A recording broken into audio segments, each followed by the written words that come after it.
This episode is brought to you by Audible, the #1 provider of audio entertainment. Just go to audibletrial.com/HMME for a free audiobook and a look at all of the great services Audible provides. The book I'm going to recommend with today's episode is The Devil We Know, Dealing with the New Iranian Superpower by Robert Baer.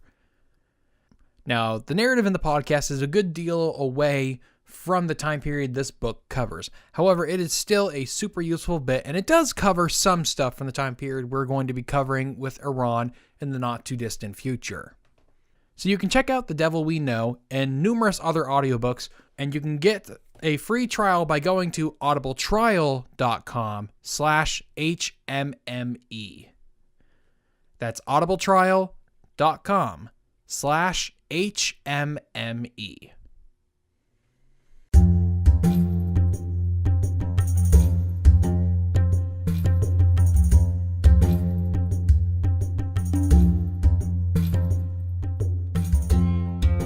Hey everyone, my name is Grant, and you are listening to the History of the Modern Middle East, Episode 9, A Damn Fool Thing in the Balkans.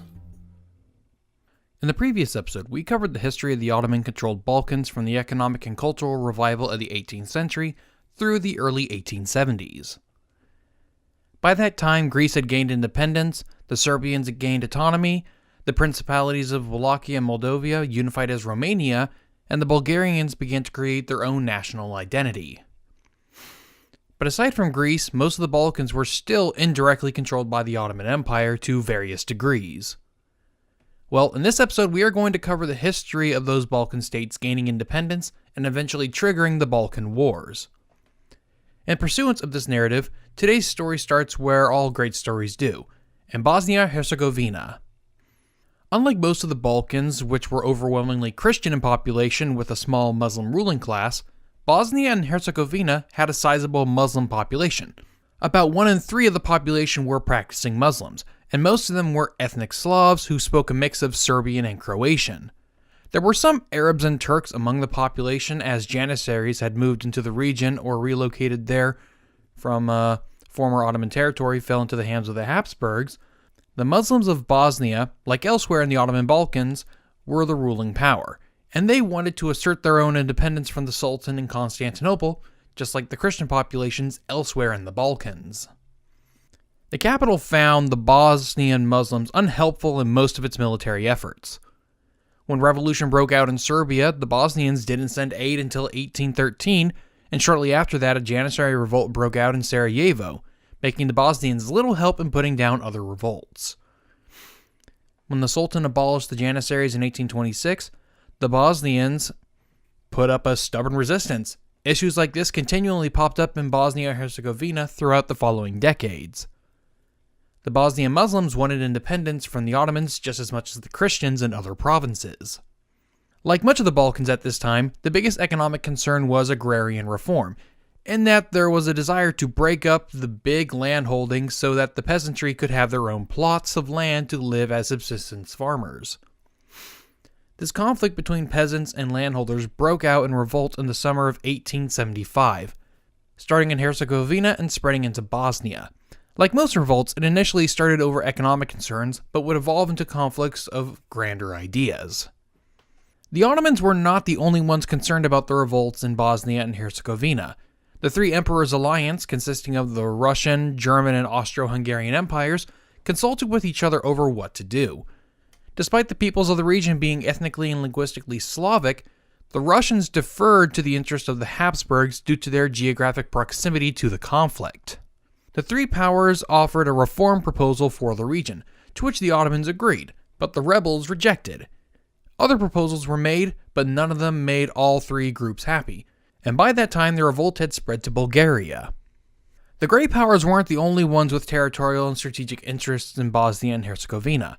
Both Serbia and Montenegro had involved themselves in the affairs of the region due to ethnic and linguistic bonds between themselves. They both had sent agents into Bosnia and Herzegovina in order to organize potential partisans, and of course, Prince Nicholas of Montenegro wanted to acquire territory on the Adriatic coast, of which the two revolting regions possessed some.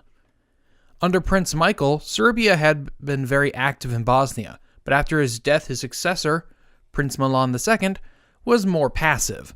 Nicholas was willing to get involved in the insurrection, but Milan felt that Serbia wasn't militarily ready. However, the pressure to get involved kept growing. Officially, the Russian government was discouraging the escalation of the conflict, but private circles in Russia had other plans. Groups like the Slavic Benevolent Society and other pan-Slav groups were pouring money and volunteer manpower into the Balkans.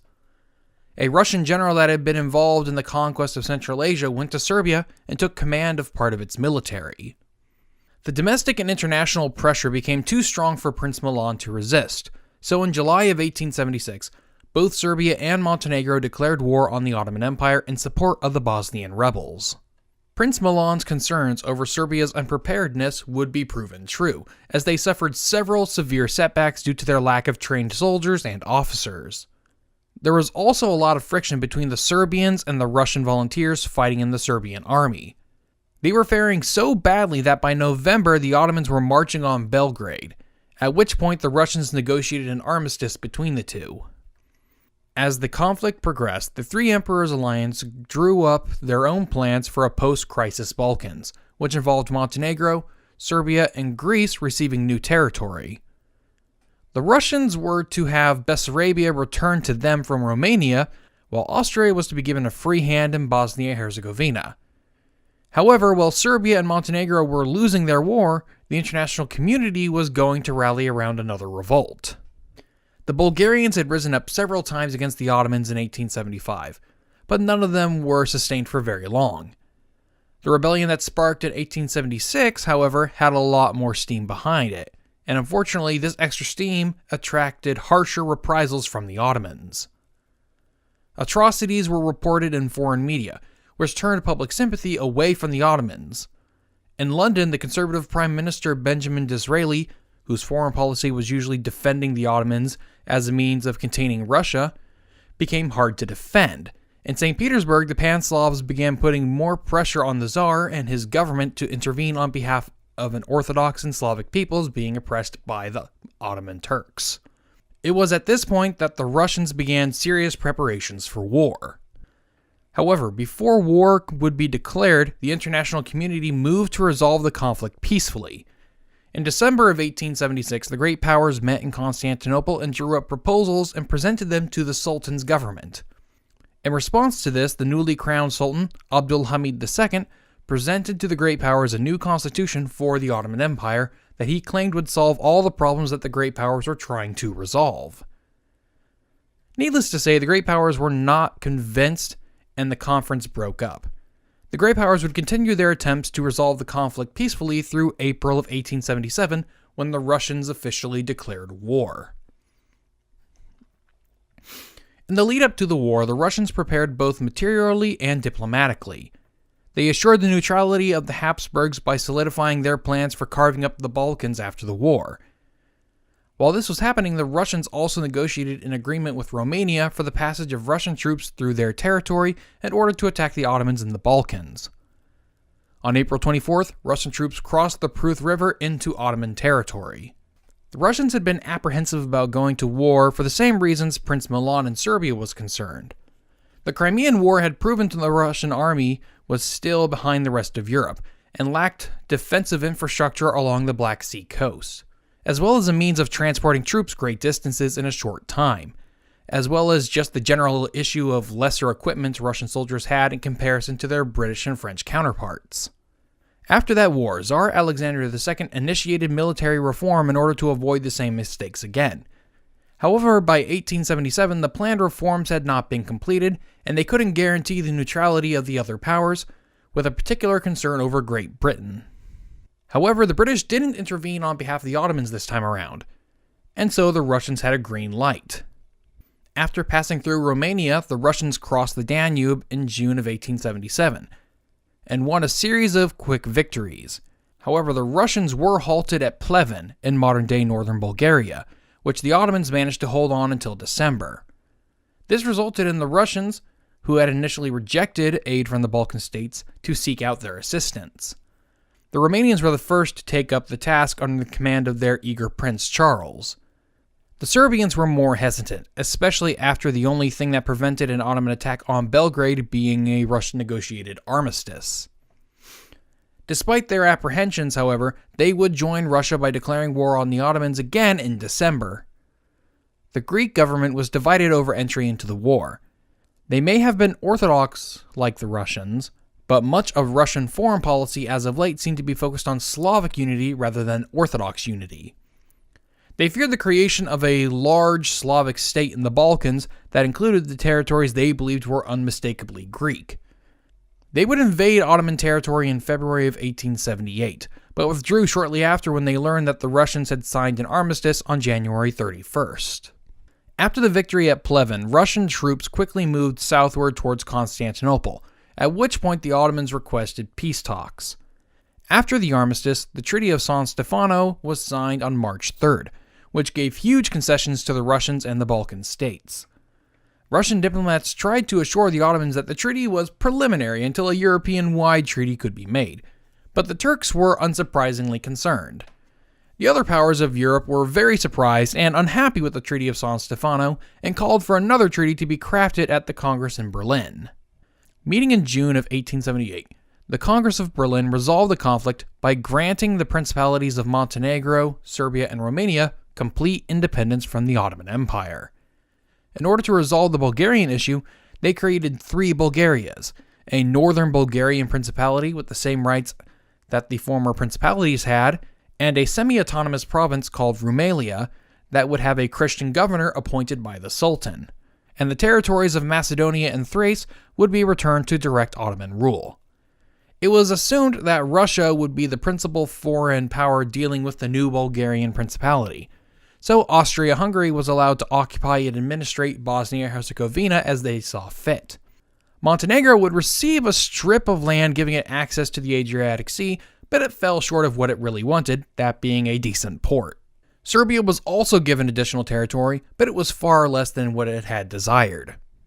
The Greeks got nothing out of the Treaty of Berlin itself, but it did stipulate that the Greeks should enter into separate negotiations with the Ottomans themselves in order to attain their desired territory, which they would get in 1881 with a treaty that transferred control of the region of Thessaly to Greece.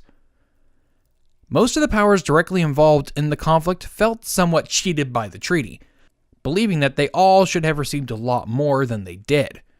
One state that was unhappy with the treaty was the newly created Bulgarian Principality. The Principality of Bulgaria was birthed into the world with greater territorial aspirations. The Treaty of San Stefano created a very large Bulgarian state that contained most of the Ottoman Balkans not already promised to other powers. And when Bulgaria was created, they saw the borders set by San Stefano as their true borders that they would strive for. The Treaty of Berlin divided the heart of the country in two, and the young Bulgarian state would do what it saw as necessary to resolve this injustice.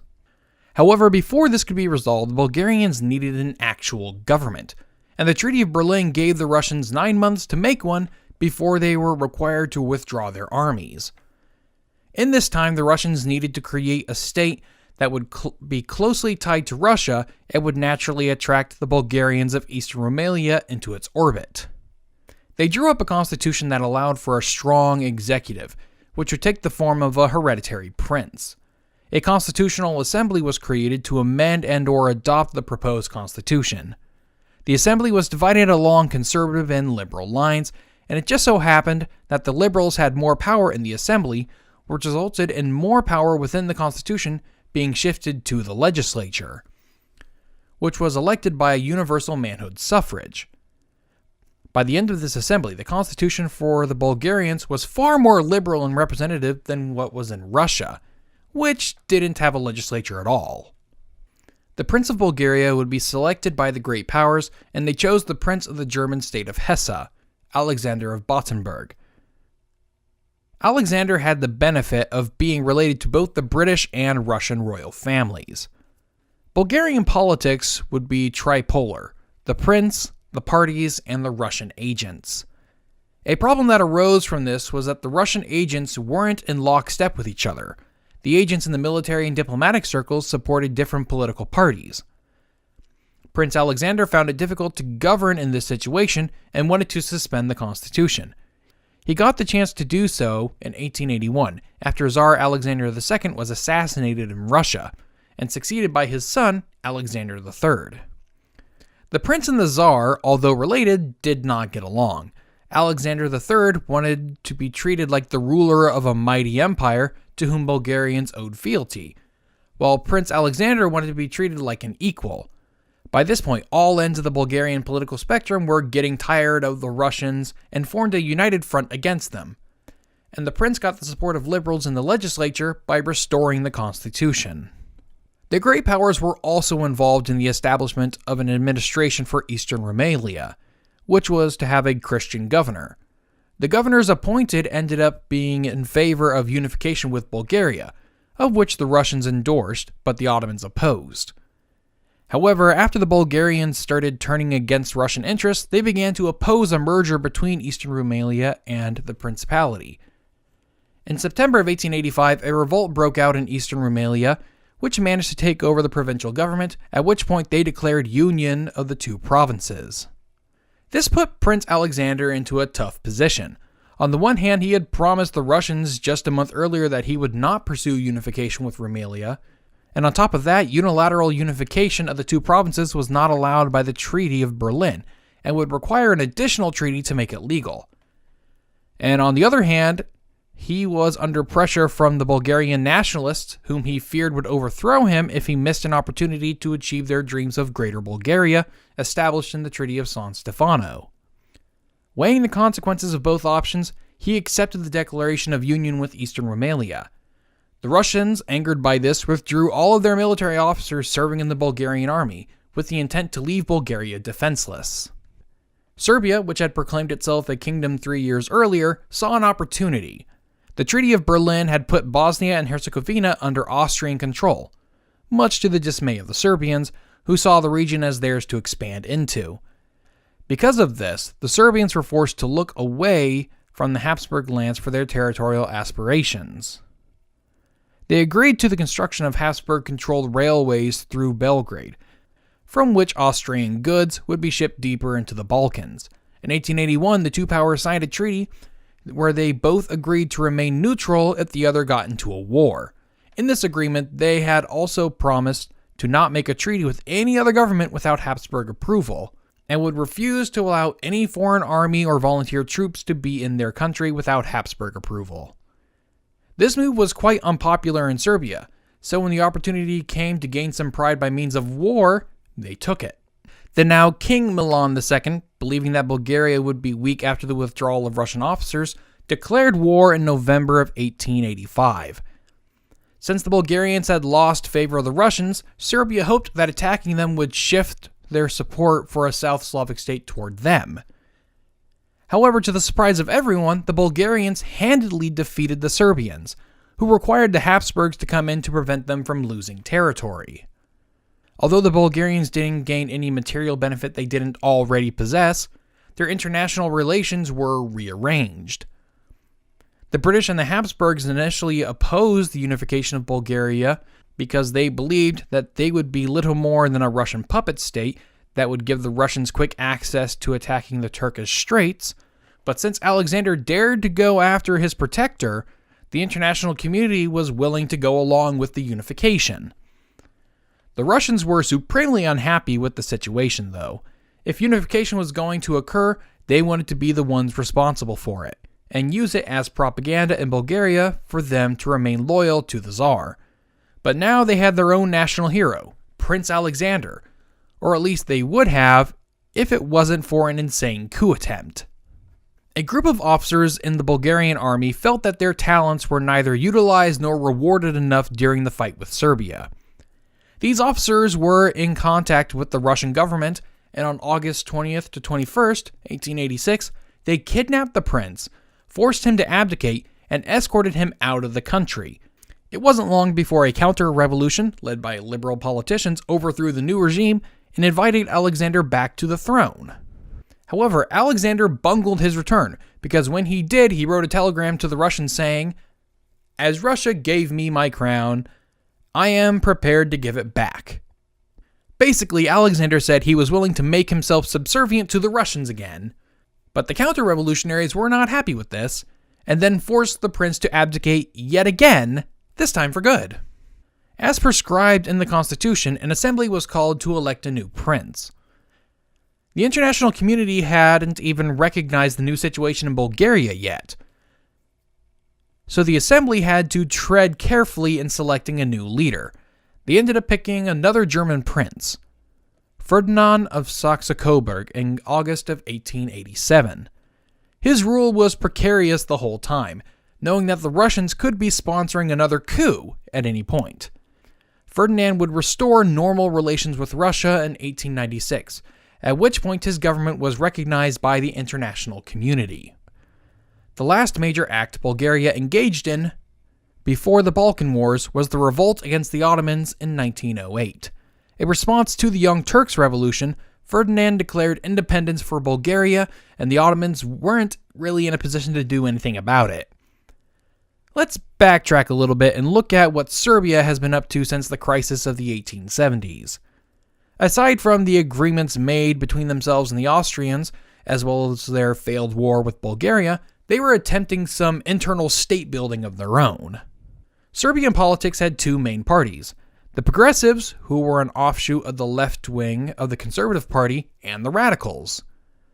The Progressives were your typical classical liberals of Western Europe, while the Radicals were more socialist in their ideology. Under the Progressives, Serbia saw improved conditions for freedom of the press, education, judicial reform, and the establishment of a national bank. However, the Progressives were not popular and ended up losing the legislative election to the Radicals. King Milan refused to work with a radical ministry, and so the newly elected legislature was dissolved.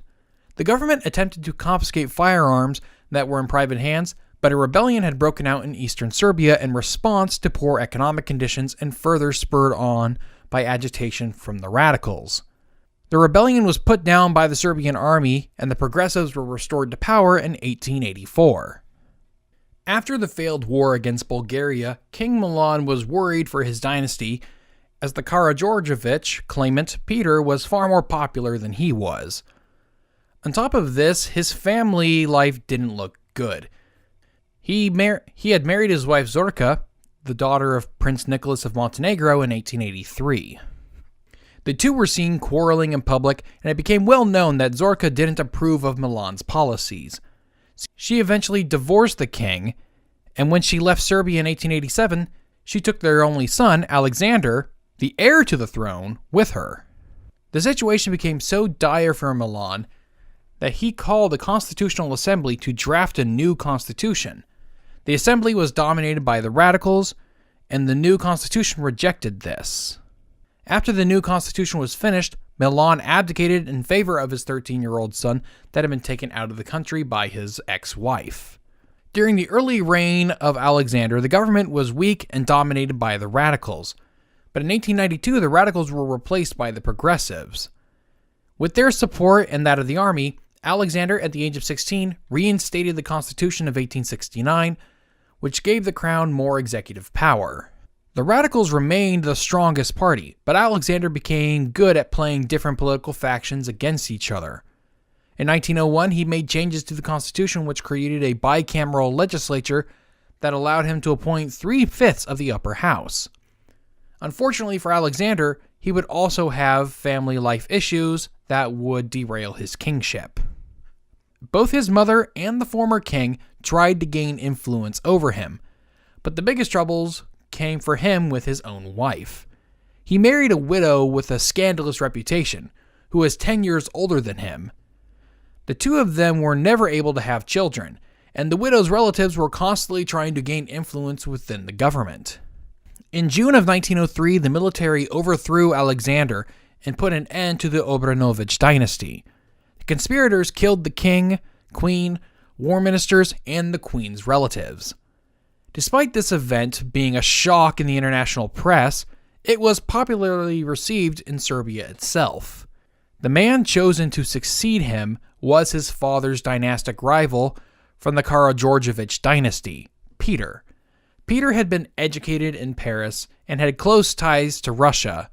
This created a radical shift in the country, causing Serbia to drift away from the Habsburgs, and therefore away from the Triple Alliance, and towards France and Russia, and therefore towards the Entente. Peter would work with the radicals during his reign, and under their leadership, Serbia would be led into and through the Balkan Wars, as well as World War I. Now that Serbia is caught up, let's take a look at what Greece has been doing since the Congress of Berlin. The Greeks were attempting internal improvement projects in order to improve the economy. But these projects were very expensive, and there wasn't much in terms of domestic capital to be invested. They attempted to take additional Ottoman territory in 1897, but lost it in a short war that convinced some in Europe that the Ottomans could hold their own against a European country in a one-on-one fight. During this time, we see a growing rivalry between Greece and Bulgaria due to their shared interests in expanding into Thrace and Macedonia. The Greeks would catch a break in 1908 when Crete declared independence from the Ottoman Empire and then made union with Greece. The biggest political development occurred in 1909 when the army overthrew the elected portion of the government and forced a new election that would radically shift the nature of Greek politics. I would go into more detail here, but this is supposed to be a podcast about the Middle East, so I'm not going to. At least not here. I want to take a zoom out of the narrative for a little bit and look at the changing economic situation in the Balkans after the Russo-Turkish War. Agrarian reform was the biggest economic issue in the Balkans at the time of the crisis, but greater problems were on the horizon. The growing of grain and animal husbandry were the biggest industries in the Balkans at this time. There wasn't much in the way of industrialization, and unfortunately for the Balkan states, they were competing in an international market at which there were countries that were way better at doing the same things they were good at. Both the United States and the Russian Empire were major growers of grain. U.S. grain began to be sold more on the international market as railroads were built connecting east and west. And the same happened for Russia as it improved its Black Sea ports and shipping lanes that allowed wheat grown in the Ukraine to be shipped out to the rest of Europe. And so the Balkan states couldn't really compete against these two giants of agriculture. The lack of industry and cash crops resulted in very little foreign capital being invested. The lack of capital made it difficult for banks to be set up in the region, thereby making the creation of new industries even harder. Because of these limited means of economic growth, the Balkan states' main strategy for achieving greater prosperity became territorial expansion. Since territorial expansion wasn't always an option, some of the Balkan states resorted to internal improvement projects. However, they had to be funded by foreigners. When building railroads, foreign financiers made sure the lines went somewhere that would be financially beneficial for them, rather than beneficial for the countries the lines were being built in. These railroads would end up being mostly used to transport goods made outside the Balkans into the Balkans, and not much in terms of product going the other way. Some governments tried subsidizing industries by granting lower taxes or land to railroads and factories that floated offers to build in their countries. The biggest industry in which foreigners could make money in the Balkans was that of specialists and advisors. People from Western Europe, Russia, or the United States would go to the Balkans, offer their expertise in some field like mining, agricultural, railroads, military service, or whatever, earn a living for a few years, and then leave. Between these services and low tax revenue, the Balkan states were in a constant state of growing national debts. You guys remember how the great powers of Europe forced the Public Debt Commission on the Ottoman Empire? Well, they wouldn't be the only ones. There were public debt commissions with similar structures to those of the Ottomans throughout the entirety of the Balkans, and they are all seen as equally volatile. As the 20th century dawned, the Christian states of the Balkans eyed the remnants of the Ottoman Empire. Bulgaria declared independence in 1908, and Austria annexed Bosnia and Herzegovina, that same year after the Young Turks' Revolution. Following those disasters, the Ottomans got themselves into a war with the Italians, which diverted Ottoman forces southward out of the Balkans and into Anatolia and Palestine, fearing an expansion of said war outside of Libya. The Ottomans' inability to maintain control of their territory was just the signal the Balkan states were looking for to drive the Turks out of Europe once and for all. And that is where we're going to end the narrative for this episode, as we get ready to go into the Balkan Wars and finally bring the Ottoman Empire up to its entry in World War I. If you want to know more about the sources for this episode, you can check the show notes at historyofthemodernmiddleeast.com. And you can also check out the sponsor of today's episode, audibletrial.com/HMME. Any comments, questions, or concerns can be directed at historyofthemodernmiddleeast@gmail.com or on Twitter at Grant G. Hurst or at HMME_podcast. And if you're willing, if you could take the time to give the podcast a rating and review on your podcasting app of choice, that would be greatly appreciated. Thanks for listening.